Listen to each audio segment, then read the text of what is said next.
نحمده ونصلي ونسلم على رسوله الكريم أما بعد فأعوذ بالله من الشيطان الرجيم بسم الله الرحمن الرحيم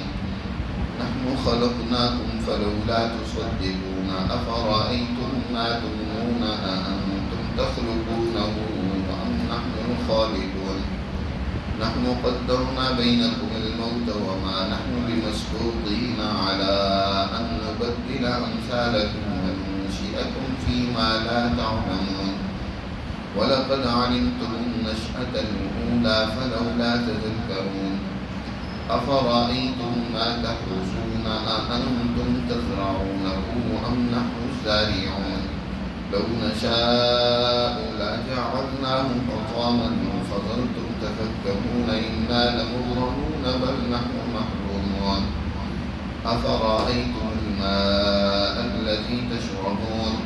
أأنتم أنزلتموه من المزن أم نحن المنزلون لو نشاء جعلناه أجاجا فلولا تشكرون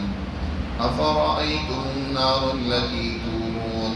أأنتم أنشأتم شجرتها أم نحن المنشئون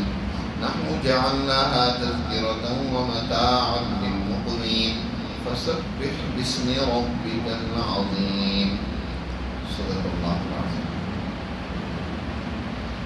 یہ سورہ واقعہ کے دوسرے رکوع کی آیات ہیں۔ اللہ سبحانہ و تعالی نے اس سورہ مبارکہ کے آغاز میں اس سچائی اور حقیقت کو بیان کیے ہے کہ ایک دن اس کائنات کے ختم ہونے کا دن جب یہ کائنات اس مالک نے اس کو انسانیت کے لیے اس طرح وسیع و عریض اور اپنی تمام تر خوبیوں اور کمالات کے ساتھ پیدا کیا ہے، ایک وقت آئے گا کہ اس کو ختم کر دیا جائے اور انسان بھی سب کے سب اللہ کے حضور پیش ہوں گے۔ وہ واقعہ یقینی وقوع پذیر ہوا، لیس لوقعتها کاذبہ، اس واقعے کو وقوع پذیر ہونے سے کوئی چیز روک نہیں سکے اور نہ ہی اس واقعے کے واقع ہونے میں کسی قسم کی کوئی غلط بیانی ہے، بلکہ وہ واقعہ حقیقت پر مبنی ہے، ضرور رونما ہوگا۔ اس دن انسان اپنے اعمال کے اعتبار سے 3 اقسام اور ازواج پر مشتمل ہوگا اور ہر ایک اپنی ان اعمال کے مطابق جزا و سزا کا سامنا کرے گا۔ یہاں سے اللہ سبحانہ و تعالی نے اس وقوع قیامت کے یقینی ہونے کو 4 اہم دلائل سے ثابت کیا اور 4 بہت بڑے بنیادی دلائل یہاں ذکر کر کے انسانوں سے سوال کیا، کیا تم اس واقعے کی تصدیق نہیں کرتے جس ذات نے تمہارے ساتھ یہ انعامات اور یہ تمہاری ضروریات پیدا کی؟ اللہ سبحانہ و تعالی ارشاد فرماتے ہیں کہ دیکھو، نحن خلقناکم، تمہیں ہم نے ہی پیدا کیا ہے۔ تمہارا خالق کون ہے؟ ہم ہی ہیں، لیکن تمہارا حال یہ کہ فلولا تصدقون، کہ تم ہماری بات کی تصدیق نہیں کرتے۔ جو ہم کہتے ہیں قیامت کبریٰ یقیناً ہوگی اور اس سے پہلے دنیا میں قیامت صغریٰ بھی ہوگی، جو ہر قوم کے لیے اللہ سبحانہ و تعالی نے اس کے عروج کے بعد زوال کا ایک وقت اور دن مقرر کیے ہیں، یا وہ سچی جماعت جو اللہ کی تعلیمات پر تربیت پا رہی ہے، وہ وقت آئے گا جو دنیا کی ظالم طاغوتی طاقتوں قوتوں کو دنیا میں بھی شکست دے گا اور وہ ناکام ذلیل و رسوا ہو۔ قیامت کبریٰ حضرت مولانا عبید اللہ سندھی رحمۃ اللہ علیہ فرماتے ہیں، در حقیقت یہ دلیل ہے دنیا میں انقلاب، دنیا میں قوموں پر عدل و انصاف کا، دینی تعلیم کا وہ نظام جس کے نتیجے میں مجرموں کو، ظالموں کو سزا دی جاتی ہے، یہ اس کی ایک دلیل ہے۔ قرآن نے قیامت کبریٰ کے واقعات ذکر کر کے در حقیقت اس انقلاب کو بھی سمجھایا۔ جیسے ایک بڑا انقلاب ہوگا، اس طرح دنیا میں بھی چھوٹے انقلابات آتے ہیں، اور مجرم اور ظالم قومیں ان کو شکست ہوتی ہے، سزا ملتی ہے، اور جو عدل پسند سچی طاقتیں قوتیں ہوتی ہیں، جو اللہ کی تعلیمات پر مجتمع ہوتی ہیں، تو اللہ دنیا میں ان کو غلبہ عطا فرماتا ہے۔ یہ یقیناً اللہ کا وعدہ ہے۔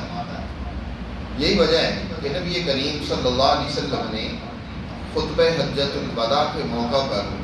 جو سب سے پہلے اللہ کے حمد و ثنا بیان کرتے ہوئے الفاظ آپ نے ادا کیے، وہ الفاظ یہ تھے: الحمدللہ الذی انجز وعدہ ونصر عبدہ وہزم الاحزاب وحدہ۔ الحمدللہ الذی انجز وعدہ، تمام تعریف اس اللہ کے لیے ہے جس نے اپنے بندے سے کیے ہوئے وعدے کو پورا کیا۔ وہ وعدہ یہی تھا کہ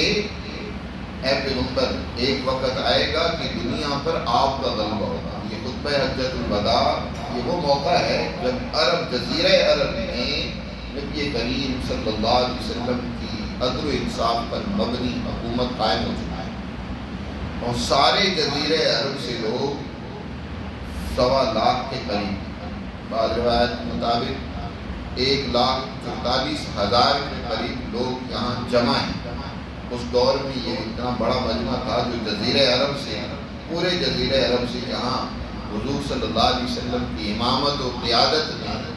حضور سے رہنمائی لینے اور دینی امور کو سیکھنے کے لیے یہاں جمع ہوئے۔ تو آپ صلی اللہ علیہ وسلم نے فرمایا کہ اسی ذات کی تعریف ہے کہ جس نے اپنا وعدہ اپنے بندے سے جو کیا تھا اس کو پورا کیا اور تمام لشکروں کو شکست دی۔ وَهَزَمَ الْأَحْزَابَ وَحْدَهُ وَنَصَرَ عَبْدَهُ، اپنے بندے کی مدد کی۔ وہ وعدہ یہی تھا، سچی مسلمان جماعت دنیا میں غالب ہے۔ اور اسی طرح ایک وہ وقت آئے گا کہ جب اس ساری کائنات کو ختم کیا جائے گا، اس دن بھی سچی جماعت وہ نمایاں ہوگی، اللہ کے حضور کامیاب ہوگی، نعمتوں سے مالا مال ہوگی، مجرموں کو اس دن سزا ملے گی، وہ شکست کھائیں گے، جہنم کے اندر رہیں گے۔ تو فرمایا اس بات کی تم آج تصدیق نہیں کرتے کہ ایسا ہوگا، فلولا تصدیق، حالانکہ تمہارے خالق ہم ہیں۔ قرآن نے انسان کو ذرا دعوت غور و فکر دی اور فرمایا کہ سوچ کر بتاؤ، ذرا دیکھ کر بتاؤ، افرأیتم ما تمنون، جو تم قطرہ منی عورت کے رحم میں ٹپکاتے ہو، ما تمنون، جو تم قطرہ اس عورت کے رحم میں ڈالتے ہو، انتم تخلقونہ، کیا تم اس سے بچے کو پیدا کرتے ہو، ام نحن الخالقون، یا ہم اس کو پیدا کرنے والے ہیں۔ ذرا سوچ کر بتاؤ کہ وہ ایک پانی کا قطرہ جس میں ان گنت اللہ نے جرثومے پیدا کیے، جن کے اندر عورت کے بیضا کے اندر ملنے کی صلاحیت ہے اور عمل تلقیح وقوع پذیر ہوتا ہے، تو اتنے ہزاروں لاکھوں جرثوموں میں سے ایک جرثومے کا اللہ انتخاب کرتا ہے اور وہ جا کر عورت کے بیضا میں پیوست ہو جاتا ہے، اور پھر وہ مادر رحم کی تن کو تاریخ کوٹڑی میں، رحم میں نشو و نما پاتا ہے، اور نشو و نما پاتے ہوئے تم دیکھتے ہو کہ کچھ عرصے کے بعد اللہ کیسا خوبصورت شکل و صورت والا ایک بچہ وہاں نمایاں کرتا ہے۔ یہ جرثومہ جس کے اندر کوئی شکل و صورت نہیں تھی، کوئی ہوش اور عقل، فہم و بصیرت، بات سننے سمجھنے کی، بولنے کی صلاحیت نہیں تھی، لیکن یہی وہ جرثومہ 9 ماہ کے بعد جب اس عورت کے رحم سے باہر آتا ہے، چمکتا ہوا چاند روشن ایک خوبصورت بچے کی شکل اور صورت میں، اور تم خوشی سے پھولے نہیں سنبھالے، اور یہی بچہ بڑھتے بڑھتے آج تمہاری شکل و صورت میں وقوع پذیر ہوا، اور آج تم کہتے ہو کہ کیسے انسان جب مر جائے گا، مٹی ہو جائے گا، خاک میں مل جائے گا، فنا ہو جائے گا، تو کیسے دوبارہ یہ زندہ ہوگا؟ تم غور کر کے تو بتاؤ، سوچ کر تو بتاؤ، اس بچے کو پیدا کرنے میں کیا تمہارے ان خود ساختہ خداؤں کا عمل دخل ہے، یا تم نے یہ کردار ادا کیا ہے؟ تم نے تو ایک صرف قطرہ ٹپکایا زیادہ، اس کے اندر یہ کس نے صلاحیت، استعداد اور تمہارے وجود میں آنے تک کے تمام جو پروسیجر ہیں کس نے طے کیا؟ انتم تخلقون ہو، کیا اس بچے کے خالق تم ہو، یا ام نحن الخالقون، یا ہم نے اس کو پیدا کیا؟ نحن قدرنا بینکم الموت، پھر تم جب دنیا میں آ جاتے ہو تو ہم نے تمہارے لیے موت کا ایک وقت مقرر کیا، بینکم الموت، قدرنا تقدیر سے ہے، یعنی ہم نے ایک سسٹم مقرر کر دیا تمہارے دنیا سے جانے کا، آنے کا بھی تھا، جانے کا بھی۔ اب یہی بچہ جب مادر رحم میں ہوتا ہے، ابھی 4 مہینے اس پر گزرتے ہیں، روح اس میں ڈالی جاتی ہے، تو ایک فرشتہ اس کی ڈیوٹی لگائی جاتی ہے کہ جاؤ اس کی موت و حیات کا وقت بھی مقرر کر دو، اس کا رزق بھی متعین کر دو، اس کے اعمال کو۔ چنانچہ وہ فرشتہ آتا ہے اس بچے کی خصوصیات کو دیکھ کر کے، وہ ماہر ہوتا ہے اس بات میں، وہ اندازہ لگاتا ہے۔ قدرنا تقدیر کہتے ہیں ایک سسٹم طے کرنا ہے، ایک پروسیجر طے کرنا ہے کہ اب اس بچے نے دنیا میں جا کر کتنی زندگی گزاری۔ چنانچہ وہ اندازہ لگا کر، اور اس کا اندازہ غلط نہیں ہوتا، اس مالک کا سکھلایا ہوا جو علم ہے اس کے پاس، فرشتے کے پاس، اس کے مطابق وہ طے کر دیا ہے۔ یہ 4 باتیں حدیث میں آتا ہے کہ اس بچے کی طے کر دی جاتی ہے، اس کی زندگی اور موت بھی طے کر دی جاتی ہے، کتنا اس نے زندہ رہنا ہے۔ چنانچہ اللہ سبحانہ و تعالیٰ یہی بات فرماتے ہیں کہ ہم نے ہی نحن قدرنا بینکم الموت، موت کا ایک اندازہ اور نظام ہم نے تمہارے درمیان مقرر کر دیا۔ وما نحن بمسبوقین علی ان نبدل امثالکم، یاد رکھو ہم مغلوب نہیں ہیں اس پر کہ ہم تمہاری جگہ تمہیں بدل دیں دوسری شکلوں میں، ان نبدل امثالکم، تمہاری مثل امثالکم، اس کا ایک معنی تو یہ کہ ہم تمہیں ختم کر دیں، ان نبدل امثالکم، کہ ہم تمہیں ختم کر دیں اور تمہاری جگہ میں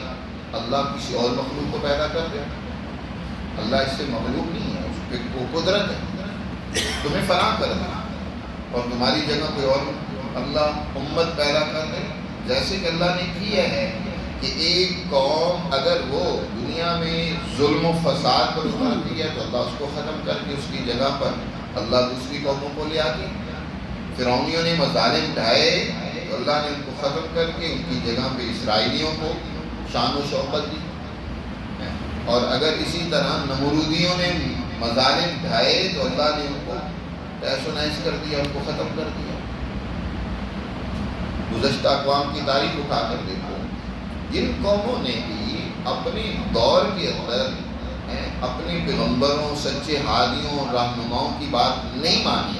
اللہ نے ان کو نیست و نابود کیا، ان کو سزا دی ہے، انقلاب آیا، وہ تباہ کر دی گئی ہے، ان کی جگہ پہ نہیں اللہ نے قومیں آباد کر دی۔ تمہیں بھی اللہ ختم کر دے اور تمہاری جگہ پر اللہ کسی اور مخلوق کو دے دے، اور قوم کو دے دے، اللہ اس پر قادر ہے۔ ایسا ہی ہوا، یہ صرف کافروں کے ساتھ کو خطاب نہیں ہے، مسلمانوں کو بھی،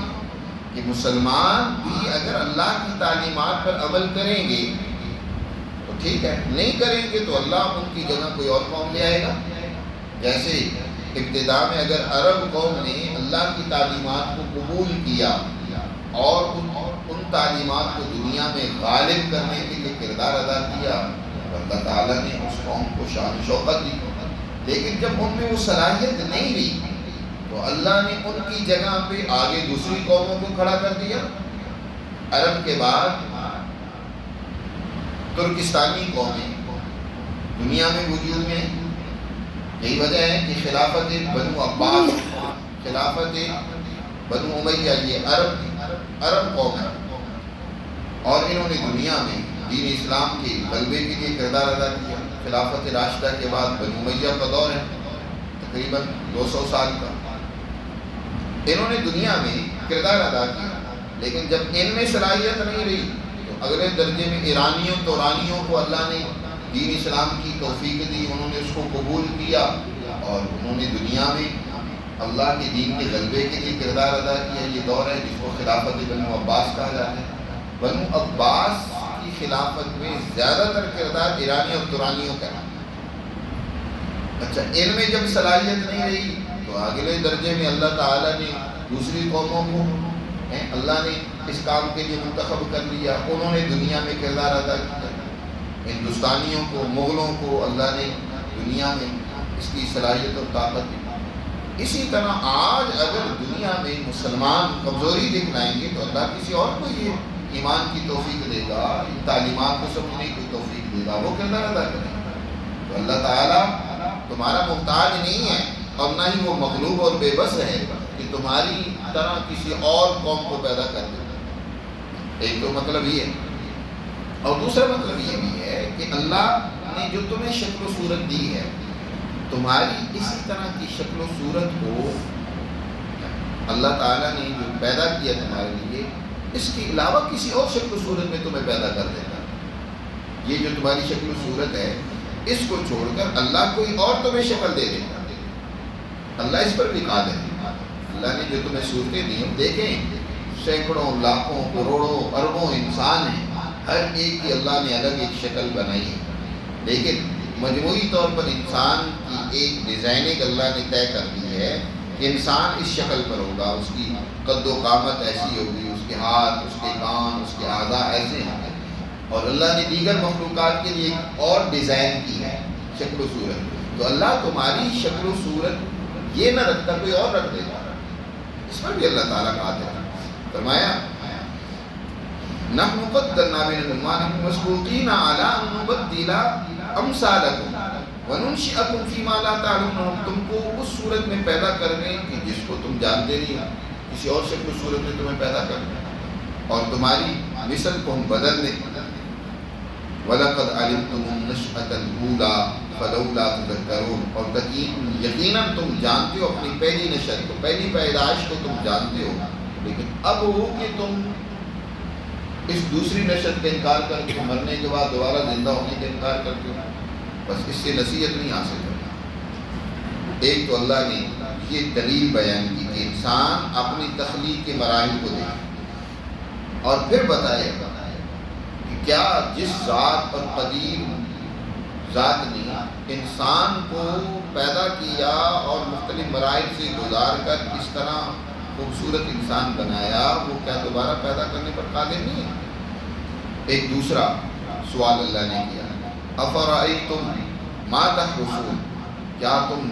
غور و فکر نہیں کرتے، دیکھتے نہیں ہو، ذرا غور و فکر کر کے بتاؤ، ما تحرثون، جو تم کھیتی بوتے ہو، جو دانہ زمین میں کاشت کرتے ہو، بتاؤ اس دانے کو اگانے والا کون ہے؟ اانتم تزرعونہ ام نحن الزارعون، کیا تم نے اس کو اگایا یا ہم نے اگایا؟ تم نے زیادہ سے زیادہ یہ کیا، زمین کو نرم کر کے ہل چلا کر اس میں دانے کو زمین میں چھپا دیا۔ اب کس ذات نے اس دانے کے اندر، چھپے ہوئے دانے کے اندر کتنی مقدار میں اس کو نمی چاہیے، پانی چاہیے، تم نے پانی زیادہ مقدار میں لگا دی، کہا کیا جتنا پانی تم نے لگایا وہ اتنا ہی پانی اس کو چاہیے تھا؟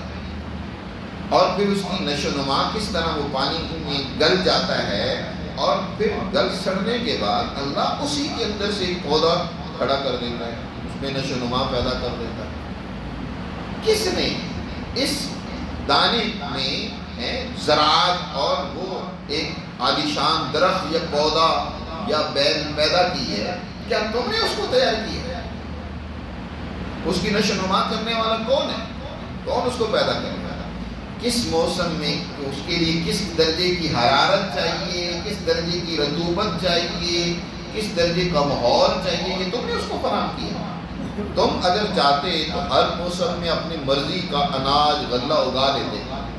تم تو یہ چاہتے ہو، لیکن اللہ سبحانہ و تعالی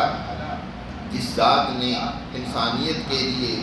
ضرورتیں پیدا کی ہیں وہ جانتا ہے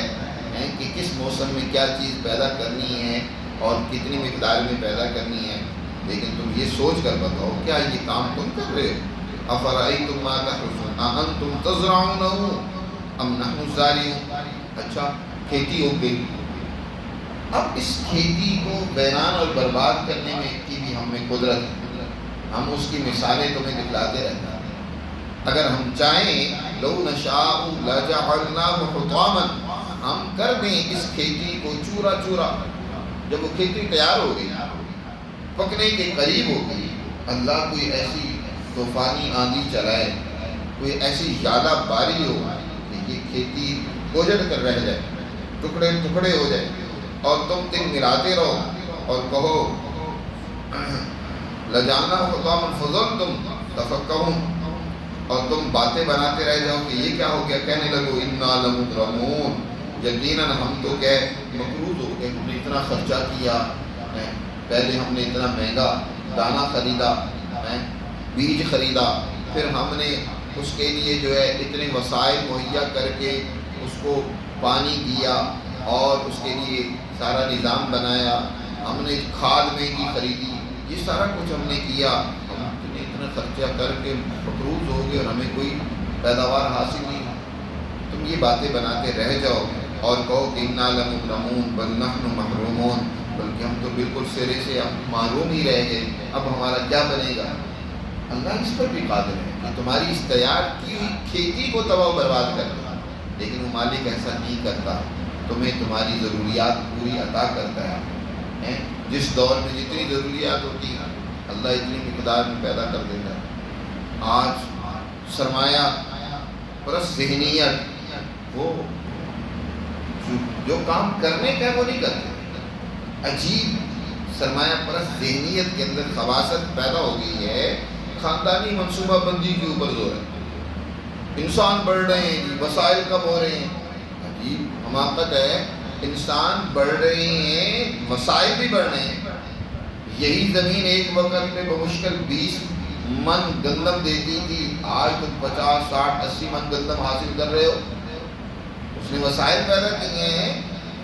جتنی انسان دنیا میں آتے ہیں وسائل بھی اللہ اتنی زیادہ بڑھا دیتا ہے۔ خرابی اس میں نہیں، کمی اس میں نہیں ہے کہ وسائل کم ہو گئے، اصل خرابی یہ ہے کہ تم منصفانہ تقسیم نہیں کرتے۔ سرمایہ پرست ان سارے وسائل پر اللہ نے تو حکم یہ دیا تھا کہ دنیا میں انصاف کرو، تم ظلم کرتے ہو، ان وسائل کو اپنے قبضے میں لے کر خود عیاشیاں کرتے ہو، مستیاں کرتے ہو، اور دوسروں کو کہتے ہو کہ وسائل کی کمی ہوگی۔ 10% لوگ ہیں جو دنیا کے سارے وسائل پر قابل ہیں، اور ان کی نسلوں کی ضرورت سے زیادہ وسائل ہیں، باقی دنیا کو کہتے ہیں کہ یہ وسائل کی کمی ہو رہی ہے۔ اللہ نے جانے اور آنے کا نظام خود پیدا بنا رکھا ہے، یہ کہ جتنے اس کو اللہ کو منظور ہوتے اتنے دنیا میں آتے ہیں، اور جتنوں کو چاہتے ہیں وہ لے جاتا ہے۔ موت کا ایک نظام اور سلسلہ اللہ نے مقرر کر رکھا ہے۔ تو فرمایا تم جو دیکھو یہ کون کھیتیوں کو اگاتا ہے، اس پر ذرا غور کر کے بتاؤ۔ ایک اور سوال اللہ نے کیا، افرأیتم الماء الذی تشربون، ذرا غور کر کے بتاؤ، سوچ کر بتاؤ، الماء الذی تشربون، وہ پانی جو تم پیتے ہو، اانتم انزلتموہ من المزن، کیا تم نے اس پانی کو بادل سے اتارا ہے، ام نحن المنزلون، یا ہم اتارنے والے ہیں؟ بتاؤ یہ پانی کس نے اتارا ہے؟ زیادہ تر پانی کا نظام بارشوں سے، یہ سارا پانی جس قدر بھی ہے بارشوں سے، اور بارشیں ان کا نظام کیا ہے؟ اللہ سبحانہ و تعالیٰ کی قدرت دیکھو کہ وہ سمندر جو پانی کے وافر حصہ جو زمین پر اللہ نے پیدا کیا ہے سمندر کی صورت میں، اللہ ان سے بخارات کو اٹھاتا ہے، وہ بخارات اٹھتے ہیں اور پھر جا کر اللہ سبحانہ و تعالیٰ ان کو بادلوں کی شکل میں ان بخارات کو پانی کی صورت میں تبدیل کرتا ہے فضا میں، اور پھر وہی بادل یا پانی ان کو اللہ برساتا ہے، اور وہ پانی ندی نالوں کے ذریعے تمہاری ضرورتیں پوری کرتا ہے، اور پھر کہیں اللہ اسی پانی کو بلند پہاڑوں کے اوپر برف کی چادروں کی صورت میں تہ بتہ محفوظ کر دیتا ہے، جس کے ذریعے سے کیا ہے پھر تمہاری گرمیوں کے اندر وہی پانی پگھل کر تمہاری ضرورت پوری کرنے کے لیے پہاڑوں سے تمہارے پاس ٹھنڈا بہترین مشروب آتا چلا جاتا ہے۔ اور کچھ پانی وہ ہے جو زمین کے اندر ذخیرہ کر دیتا ہے اللہ تعالیٰ، وہی پانی جب زمین پر آتا ہے زمین اپنے اندر اس کو محفوظ کر لیتی ہے۔ اب تم مختلف طریقوں سے زمین سے بھی اس پانی کو نکال کر کیا کرتے ہو، اپنی ضرورتیں پوری کرتے ہو۔ ذرا سوچ کر انسان بتائے، سمندر کا پانی کیا ہے؟ نمکین ہے، کھاری ہے، چکناہٹ ہے اس کے اندر، پینے کے قابل، استعمال کے قابل نہیں ہے، لیکن کون سی قدرت ہے کہ وہی پانی اس کو جب قدرت اٹھاتی ہے تو نہ اس میں نمکینی ہوتی ہے، نہ کڑواہٹ ہوتی ہے، نہ چکناہٹ ہوتی ہے، صرف پانی کا وہ حصہ اٹھاتی ہے جو تمہارے لیے مفید ہے، شیریں ہے تمہارے لیے، تمہارے جانوروں کے لیے، تمہاری اناج غلے اور تمہاری زراعت کے لیے وہ زبردست ہے۔ لیکن اگر وہی پانی ویسے کا ویسا اٹھایا جاتا، نہ تمہاری اس سے زندگی بنتی، اجیرن ہو جاتی، اور نہ ہی تمہاری دیگر مخلوقات کی ضرورتیں پوری ہوتی، بلکہ جو پانی دنیا میں موجود ہے اس میں وہ شامل ہو جاتا تو وہ پانی خراب ہو جاتا۔ بتاؤ کون ہے وہ ذات؟ ذرا سوچ کر بتاؤ کہ افرأیتم الماء الذی تشربون، وہ پانی جو تم پیتے ہو، اانتم انزلتموہ من المزن، کیا تم نے ان کو بادلوں سے اتارا ہے؟ ام نحن المنزلون لو نشاء جعلناہ اجاجا، اگر ہم چاہیں تو ان کو کیا کر دیں؟ کڑوا بنا دیں، سمندر کا جیسا پانی ہے ویسا بنا دیں، ملحن مرن، اجاج کے معنی ایسا کڑوا اور نمکین پانی کے ہیں کہ ہم اس کو نمکین اور کڑوا بنا دیں۔ لیکن تمہارا حال یہ کہ اب فلولا تشکرون، تم شکر نہیں ادا کرتے، اللہ کا شکر ادا کرنے کی بجائے تم ناشکری کرتے ہو۔ اور شکر کا بھی مطلب صرف یہ نہیں ہے کہ زبان سے کہو یا اللہ تیرا شکر، یا اللہ تیرا شکر۔ شکر کا مطلب یہ ہے کہ اللہ نے جو تمہیں صلاحیت دی ہے اس کا درست استعمال کرو، اللہ نے جو تمہیں فہم و بصیرت اور عقل و دانش دی ہے اس کا صحیح استعمال کرو، اور دنیا میں کردار ادا کرو۔ اصل کامل شکر یہ ہے کہ جو اللہ کی تعلیمات ہیں اس کے مطابق عمل کرو، تو وہ نہیں کرتے ہو۔ یہ اللہ کی نعمتیں تم ہیں، ان سے فائدہ اٹھا رہے ہو۔ ایک قرآن نے اور سوال اٹھایا، چوتھا سوال، افرأیتم النار التی تورون، کیا تم دیکھتے نہیں، غور و فکر نہیں کرتے، وہ آگ التی تورون جس کو تم کیا کرتے ہو، روشن کرتے ہو۔ آگ یہ اللہ کی بہت بڑی نعمت ہے، تم کھانا اس سے تیار کرتے ہو، روشنی اس سے حاصل کرتے ہو، اور اس آگ سے بے شمار تم ضرورتیں پوری کرتے ہو۔ یہ آگ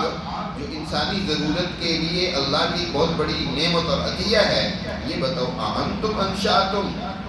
کیا تم نے پیدا کیا اس کے درخت کو؟ یہ آگ قدیم زمانہ میں درخت سے پیدا ہوتی تھی، عربوں کے خاص طور پر، اور وہ درخت دو درخت تھے، ایک مرخ اور افار نیچے رکھا جاتا تھا درخت، اور مرخ، یہ دونوں سب درخت ہیں، اور اوپر سے اس کے ذریعے سے اس کو رگڑا جاتا تھا، نچلے درخت کو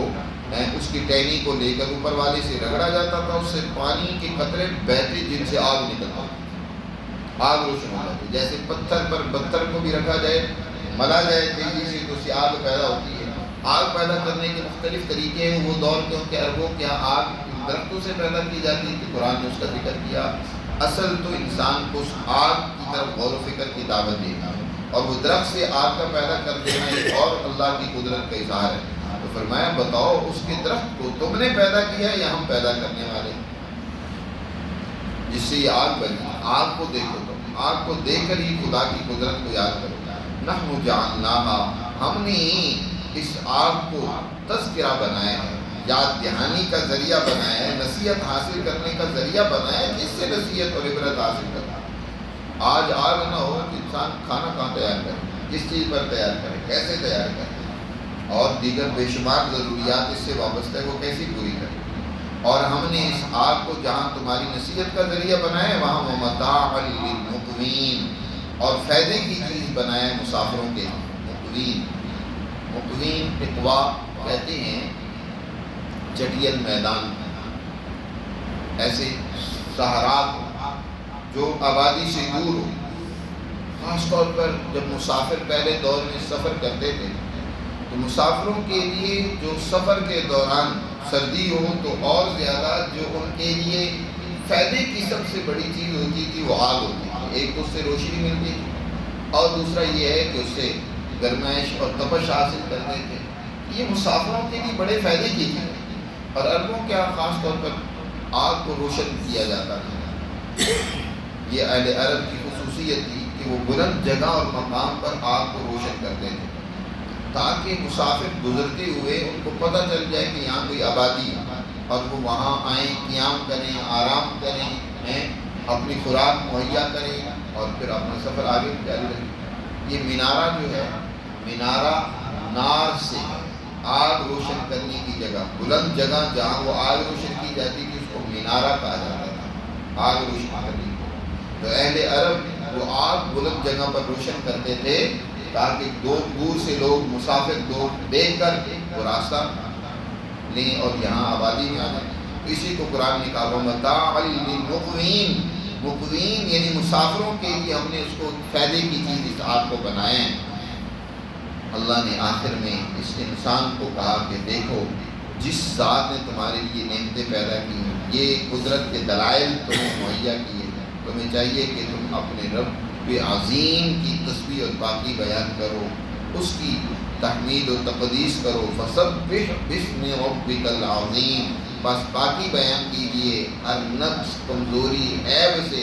اپنے رب کے نام کے ساتھ جو بڑی عظمت والا ہے. باسم ربک العظیم. سبحان اللہ. جب یہ آیت پڑھی جائے کہ مسلمان جماعت کو حکم یہ ہے کہ جواب میں کہیں سبحان ربی العظیم، میں پاکی بیان کرتا ہوں اپنے رب کی جو بڑی عظمت والا ہے. تو اللہ سبحانہ وتعالیٰ نے یہاں 4 بڑے اہم دلائل کے ذریعے سے انسان کو اپنی وحدانیت، قدرت، اپنی خالقیت کو سمجھایا ہے اور اس بات کو واضح کیا ہے کہ جس ذات نے دنیا میں تمہیں پیدا کیا ہے کل قیامت کے دن وہ دوبارہ تمہیں پیدا کر کے اپنی حضور پیش کرے گا اور تمہارے اعمال کے مطابق یقیناً تمہیں جزا و سزا سے دوچار ہونا ہوگا. اللہ ہمیں سب نصیب فرمائے اور اپنے احکامات